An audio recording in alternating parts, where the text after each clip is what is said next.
here with Dawn Marie. Can you give us an update on what you're doing now? Well, what I'm working on now is called Wrestlers Rescue. You can visit us at wrestlersrescue.org. And I raise money for the healthcare needs of retired wrestlers. Really? Yeah, it's a non-profit organization, and we do a lot of fundraisers and events. We just launched our first national healthcare program for all of our wrestlers. Can you give me some examples? That sounds really interesting. Like some of the wrestlers that you work with, like are there any retired wrestlers that we would know? Oh, well, all of them. You know, they're eligible. All the wrestlers that have ever been in our community are eligible. Like the ones who are injured, or yeah. So what they're able to purchase healthcare now. For the longest time, they weren't able to get healthcare. They weren't able to. It wasn't available to us because we're in a high risk position. But now, with our organization, we have a program available for them to purchase at affordable rates with disability packages and stuff. And we raise money for the healthcare needs, meaning we pay doctor bills. They have injuries and ailments due to career wrestling. Now, you have a very interesting background too, because you went from real estate, I think, into wrestling. So how did that all come about?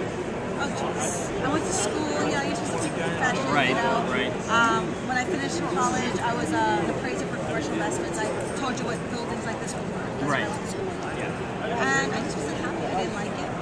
And I found wrestling by accident. And I quit my job the next day. I found wrestling on a Friday and I quit my job on a Monday. And here I am 14 years later. Now, I can identify because I was kind of like going to law school and I was like, you know, this isn't really for me, and I ended up getting into reality TV, getting my own show. So I know my parents really weren't down with that whole thing. How were yours cool with it, like moving to wrestling? I feel like that was nuts. Yeah. You know, I spent all this money on school and efforts, but I just wasn't truly happy. And I knew that in order for me to be successful, I needed to be happy. And I made the right choice. Now, you've been involved in some pretty risque storylines. So when you enter wrestling, are you just prepared to like basically just do whatever you're told, like for lack of a better term, or are you always like, oh, I don't know if I can do that? Like the sort of inhibitions go away as long as you're in the business? No. I mean, you know, our job isn't to have an opinion of what we're asked to do. Our job is to do it to our best of ability.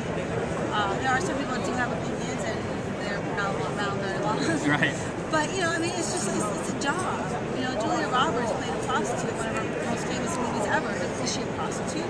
No, she's an award-winning actress. So it's just acting, basically. You know, you're playing a part. And to have an opinion of the part you're playing is kind of silly. Exactly, You know, I mean, it doesn't mean that's who you are. And if you're that insecure that you think it defines you, then maybe you should be in this profession. And are you still actively wrestling, or are you just working on the new program? No, I'm just working on the foundation period. That's what I do now. Perfect. And if you could just look into the camera and say, check out Murtz on InsidePulse.com. InsidePulse.com? You got it. Check out Murtz on InsidePulse.com.